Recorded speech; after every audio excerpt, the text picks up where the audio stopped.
मागच्या काही दिवसापासून ज्या पद्धतीने दोन्ही पक्षांच्या नेत्यांच्या भेटीगाठी वाढल्या होत्या त्यावरून हे स्पष्ट झालं होतं की हे युती करतील आणि ज्या पद्धतीने नेहमीप्रमाणे उबाटानं काँग्रेसला टपली मारली आणि हलक्यात घेत त्यांना दूर लोटलं त्यावरून कळलं की त्यांना मनसेसोबत जायचं.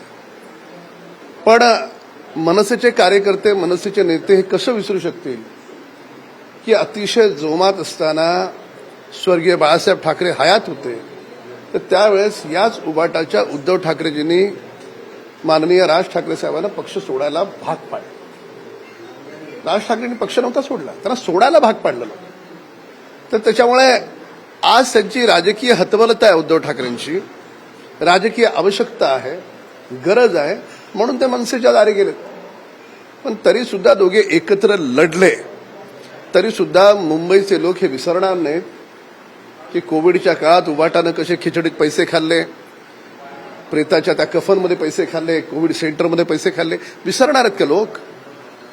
एअर कंडिशन घराच्या बाहेर न पडणारे महाराष्ट्रानं पहिले आणि शेवटचे मुख्यमंत्री पाहिले ते म्हणजे श्रीमान उद्धव ठाकरेजी.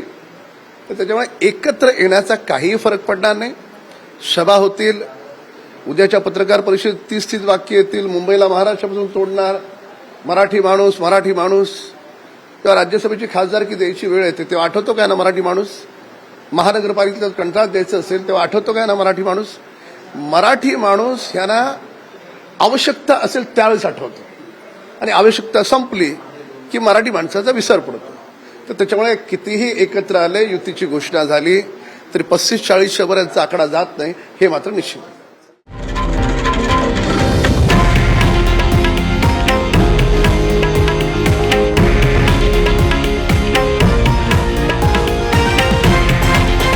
हे आहे देशातील नंबर 1 न्यूज नेटवर्क आणि आपण पाहत आहात TV9 मराठी, एकमेव.